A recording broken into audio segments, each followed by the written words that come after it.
The budget enthusiast.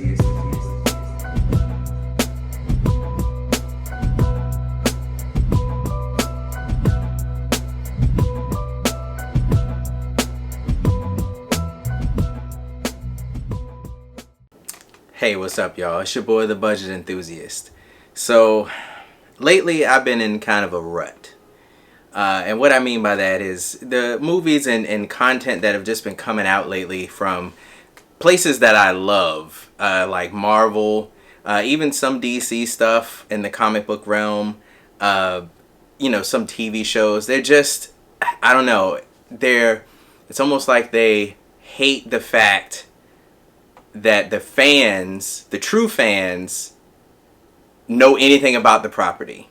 And to explain a little bit further, like some of the recent Marvel stuff, all the changes that have been made and all this identity politics has just kind of clouded the storytelling for some of our favorite heroes.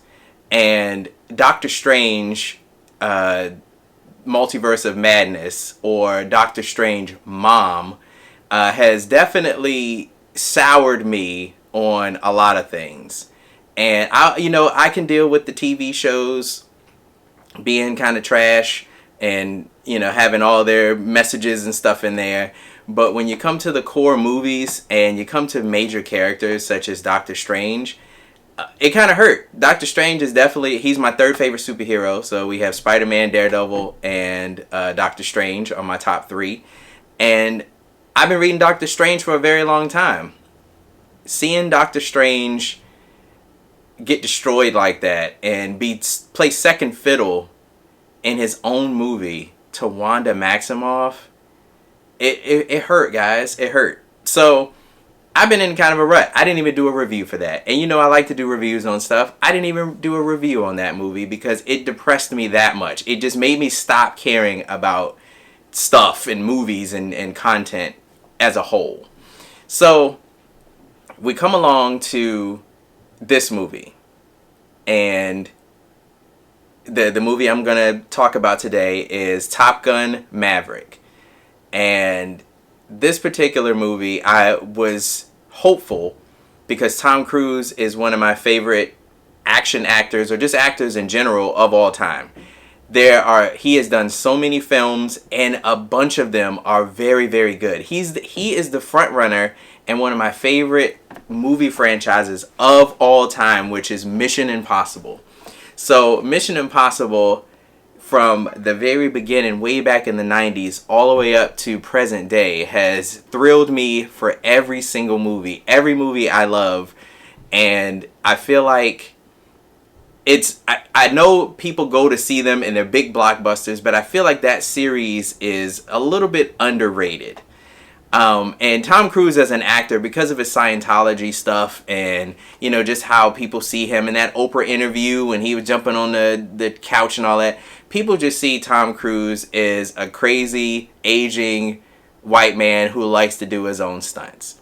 I see something different. I see a man who's about to leave a legacy forever. Like, people will talk about his movies forever. He has done some major stuff in his career. So we move from one of his earlier movies, Top Gun, to the sequel all the way in 2022. And let me tell you guys, so when I think summer movies, when I sit down and I say, what feeling do I like to get in the summertime? I like roller coasters and amusement parks. I love being outdoors, taking walks. I like walking my dog down there at the beach. And I love summer blockbuster movies. And this movie, Top Gun Maverick, is the definition of a summer blockbuster. Now, lately, when people do remakes and reboots and sequels, they have kind of taken a formula that was great in the beginning, that everyone loves. They bring it to modern times. They try to modernize it, which means identity politics and all these other things, these other agendas that are going along. And they make the things that people loved about it, they take it away. And then they put their own stuff in. So that leaves you, as the viewer, anticipating one thing and getting another. It's the classic bait and switch. We have seen this so much these days. We've seen it especially in Marvel. I have to pick on Marvel because I love Marvel like a family member. I really do. I've been with them. They've been with me, I should say, ever since I was able to read. And I mean, for most of you that know me, it might have been yesterday that I learned how to read. Who knows? But for everyone else, I've loved them since I was able to read. And the very first comic book on the Marvel side that I read was a Spider-Man comic book. And he's been my number one ever since. And to see that disappear, to see the magic leave for messages and politics over the character and the story, it hurts. So going into this one, I was like, you know what, Tom Cruise, I was telling my boy Will the Beast that Tom Cruise is probably one of the only actors that's left, one of the older guys that doesn't fall victim to, like, when he does a movie, his movies are, for better or for worse, they are what he wants them to be. The only one that I would say had a lot of studio interference was The Mummy. And while The Mummy was not the best Tom Cruise flick, it definitely wasn't the worst because of him. Like, he did fine in it. I mean, it's whatever. He's Tom Cruise. He knows how to do action and spectacle. That's what he does. So I feel like the writers were trying to force a lot of things into that movie, and that's what made that movie not so great. Him as a performer, he still did his stunts. He still did a great job. He's still Tom Cruise. So other than that, there is not too many movies that he has that studio interference makes them something totally different. So going into this one, man, I was like, yo, Maverick is a beast. And as a refresher, I watched the original Top Gun the night before, which today is Saturday that I'm recording this, so it was the Friday Friday night that I watched it. As a refresher, I've seen it maybe 2 or 3 times in my lifetime, and it's just been a long time since I've seen it. So I want to go into this movie knowing what's happening without the story, without the sequel trying to tell me what happened. So I want to go in and say, all right, I know these things happen. Let's see what happens next. And watching this film, I felt myself smiling the entire time. And it's so much so that when I left, my face kind of hurt because I was smiling and cheesing the whole time, because this movie was for the fans. It was for fans of big blockbuster action movies. It was people who enjoy military movies. It was for people who just enjoy a coming of age story and seeing a person's character arc lead to one specific moment. Now, I want to warn you, this probably will contain spoilers, because there are just things that I want to say about this film. So, and all this is off the dome, so, it may get rambly at some point, but bear with me. So, right from the opening sequence of this movie, you almost get a recreation of the original opening sequence. And as soon as I saw the black screen with the white font, and they used the old font from the original, like, I know that sounds silly, but it's very important when you pay homage to what brought you here. Like, without that movie, we would not have this movie. Or this movie would not be as relevant and important as it is without the original. So they pay homage to that particular movie. And right from the beginning, the airplane's taking off, and they show the crew members out there flagging them down, and planes taking off and landing. It was beautiful, and it just brought a huge smile to my face. So we move on, and we finally get to see Maverick, and he doesn't look like he's beat down. He doesn't look like, I mean, you know, he has issues, of course. He had issues in the first one. He's just he's a rebel. He's a rebel for the passion of the moment. And that's just how he is. That's just how Maverick is. So just going along on this journey and seeing an aging pilot having to teach new recruits. Well, they're not necessarily recruits. They've been in the game for a while, but he's teaching at the Top Gun Academy, the same place that he earned his reputation. He had to go in and teach them because it's a very important mission. Now, those of you who have seen the first Top Gun, you know that it really wasn't a mission necessary that they had to do. These were more of the training exercises and them graduating Top Gun and who was going to be number one, you know, in the class. That's what that movie was about. This particular one has higher stakes. So this one, there is a mission, a real life mission that needs to be done. So they have to recruit Maverick in to teach a brand new group of, you know, of pilots. These guys and gals are excellent. Like, they're at the top of the class, just like Maverick was in the first one. So he has to teach them. And at the same time, they're kind of teaching him too. And I appreciate stories like this because they didn't try to make Maverick the butt of everyone's jokes like they normally do in these scenarios. Like, I hear that Obi-Wan Kenobi, his show, is kind of doing that to him. He's making him seem weak. And, like, you know, he wasn't the badass Jedi that we've seen in all the other effing movies. All of a sudden now he's just a weak, old, like, scaredy cat guy. But that's besides the point. But they didn't do that to Maverick in this movie. They showed Maverick's flaws. We all know Maverick's flaws. And we got to see the aftermath of a lot of his flaws going down the line throughout his years. And now that he's back, he's reunited with a old love interest that he had, and he left because he got kicked. Like, it fits so perfectly. And it's rare that you see that when you have such a gap in time between the original and the sequel. The only other one that I could see that made me just as happy probably was Scream. Now, Scream didn't have from 86 to 2022 like Top Gun did, but Scream also, the new Scream that just recently came out, that one, it paid homage to what brought it there and why you're here, which I enjoyed.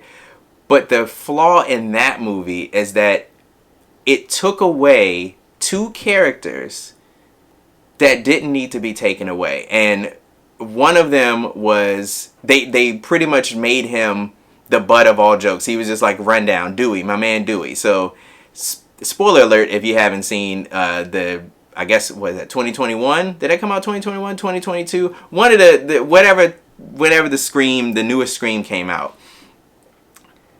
They took away a character that didn't need to be taken away, but they took him away because they needed to push forward the girl power, which we've seen that a lot lately. Look at the MCU now, is what people on the internets call it, the MCU. Just take a look at that, and you'll know what I'm talking about. But this particular movie was definitely about Maverick and his story arc, and I so appreciate it. I appreciate the callbacks to the original movie. I appreciate, like, the spot-on casting for, oh my god, for Goose's son. Oh my, like, dude, the casting was perfect. He looked just like him. And I'm glad they made him look just like him, because every time Maverick had to look at him, he had to think back to Goose and the situation that happened with Goose. And he couldn't deny, like, he couldn't, like, get away from it every time he looked at it, because he looked just like him. Man, they did a great job with the casting. So these recruits, I love the sequences when he is the teacher and he's like just like they did in the first one. Like when they start out, they're just like, hey, you know, it's like a competition. Like, who's the best? So Maverick is trying to see what these folks can do, and at the same time, he's testing his own skills too. So man, it's just so well done, because they didn't take these new folks and have them outshine Maverick. Maverick was still the man, and they are striving to be him. And with Maverick's ingenuity, his instincts, and his carefree attitude, almost he dialed it back in certain instances, but for the most part, he was still Maverick. And these kids did not, well, I can't say kids because they are adults, but these new folks did not ruin the legacy that the original movie made for Maverick. And we even got sprinkles of what happened in between those times. So I just want to say thank you, Tom Cruise and the crew who made this film. My homeboy, whenever we leave the movie theater, Wildebeest, whenever we leave the theater, we always stand either in the underneath the awning, so I'm staying out of the sun or the rain, or we'll, talk by our cars before we, go our separate ways. And just when we left the theater, we just knew we just witnessed something special. And then when we got outside, we didn't even have it. Normally we go outside and, we pick out all the things that were trash about the movie. We couldn't pick out one thing that was trash about this particular film. This film, I can't say that it's 100% perfect, because I don't think there's a film that's perfect. It may be ones that are close. But this definitely is very close to perfect. And even if you've never seen the original Top Gun, this sequel kind of catches you up, but it doesn't hold your hand. It lets you figure out some of the things. It does some flashbacks, and the flashbacks are pretty much for the fans. I believe they're for the fans, because when you see them, you're just like, oh my God, that was so amazing. Like, that scene was so awesome, or whatever, or that was a tragic scene. It just, I don't know, man. This movie was something special, and I recommend everyone check it out. And you have to see this in the best format possible in your area. For us, we looked it up, and we found out that they filmed a bunch of scenes in IMAX. And when I tell you, so we saw it in the IMAX, and when I tell you, those IMAX scenes look amazing. And since the IMAX screen is so huge, when it goes to the full IMAX view, it's sharp, it's clear and clean, and they do, I would say, all of the flight and dogfight and, all those types of scenes with the planes, they do all of those in IMAX, and it looks spectacular, and it sounds amazing. I cannot wait for the 4K Blu-ray. Now, the thing that scares me about that is they may possibly do what they did with some of these other movies that had IMAX equivalents. They don't put the IMAX portions inside, they don't put it on the 4K Blu-ray. They'll save it for the streaming services or something like that. So this is a Paramount movie, so Paramount Plus may have the special edition, and then they throw the scraps out to us physical media owners who want the absolute best possible. Now, it doesn't make any sense, because 4K Blu-ray is superior to streaming. Streaming has come a long way, but it is still superior in sound and picture. And they need to put that, if they're going to invest the money to make the 4K Blu-ray, just give us the full thing. But go see it in the best format possible. We saw it in the IMAX, and I'm glad we did. Sure, the seats aren't as comfortable because they're not the recliners like in the Dolby Cinema Theater, but the visuals and sound, I mean, it was awesome. It was awesome. The movie is fantastic. It keeps Maverick and his legacy alive.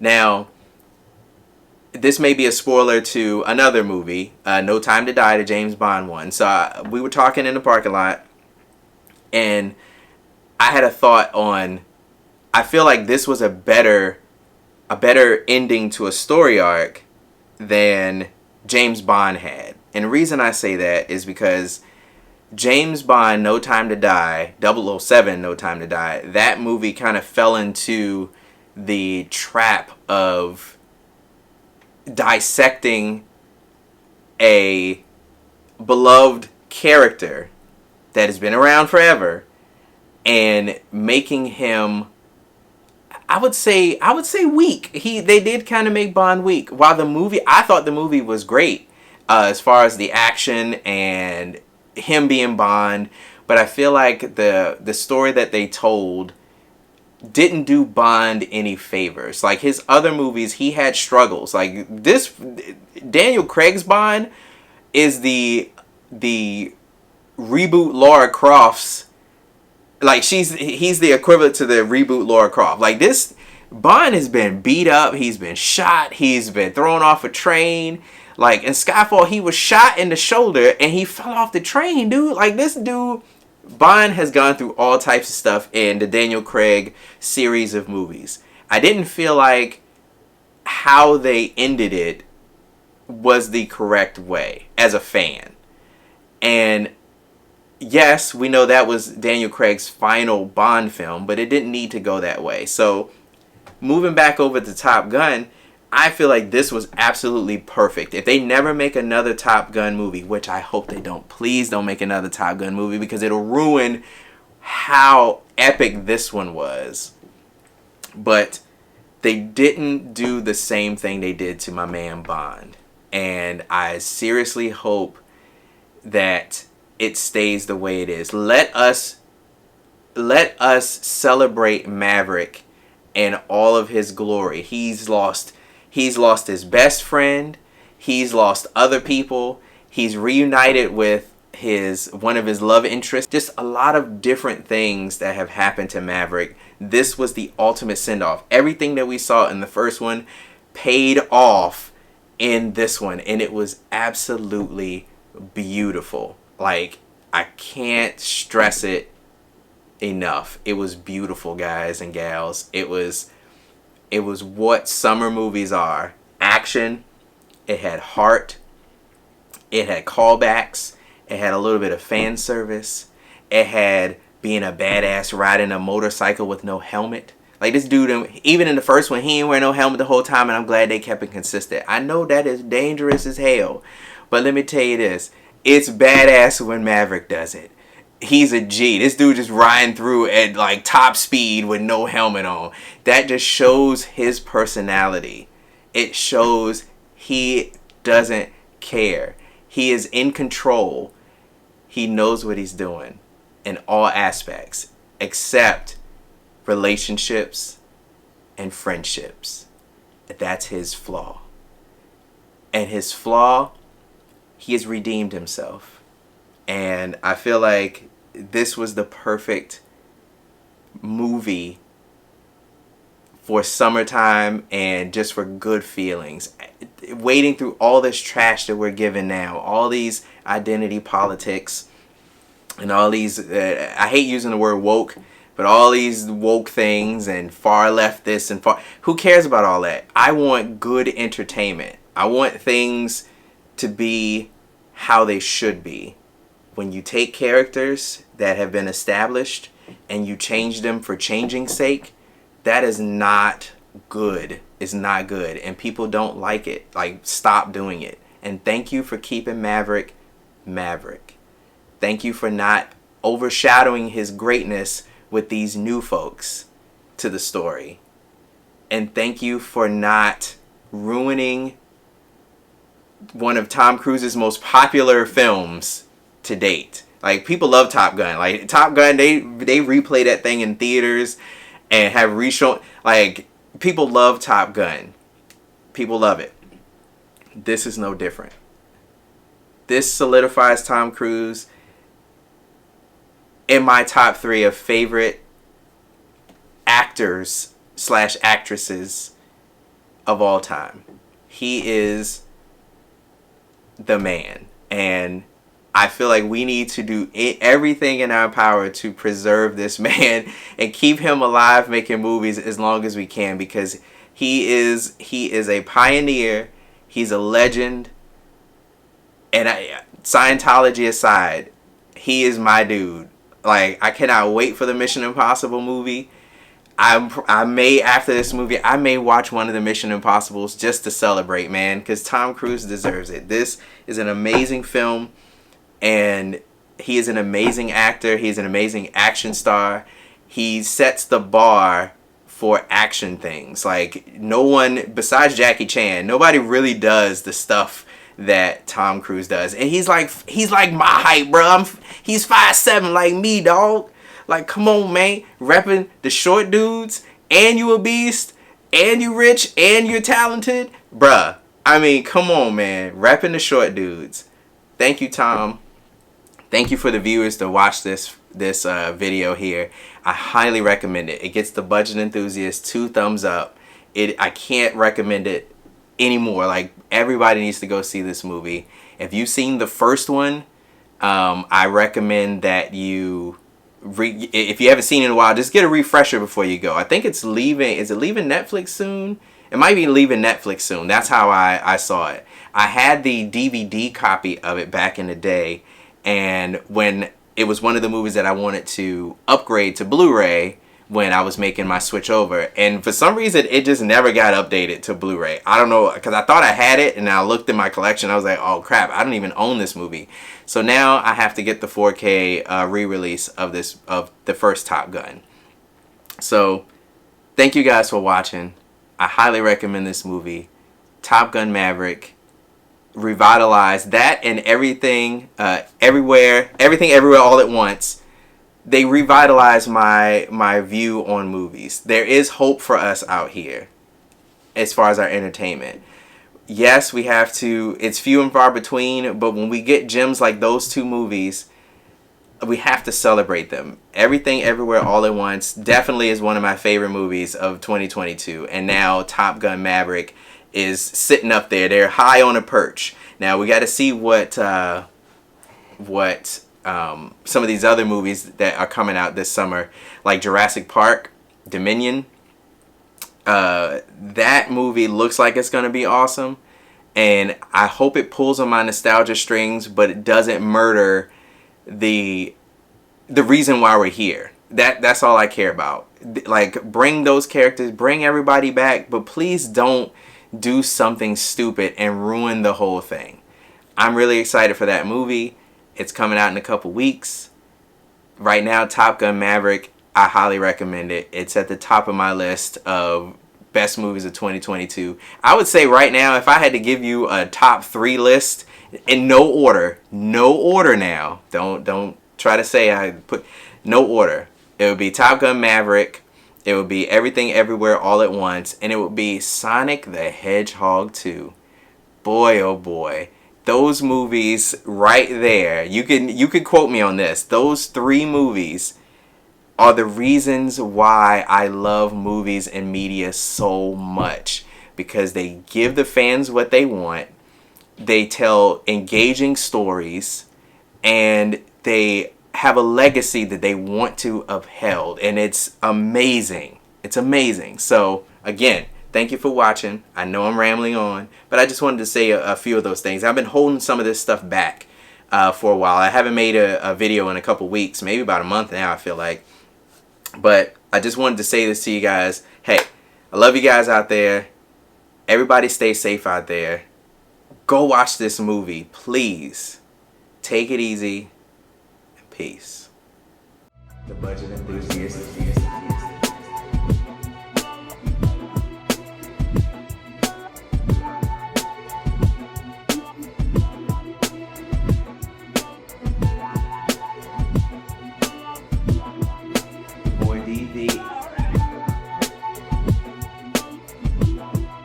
The Budget Enthusiast.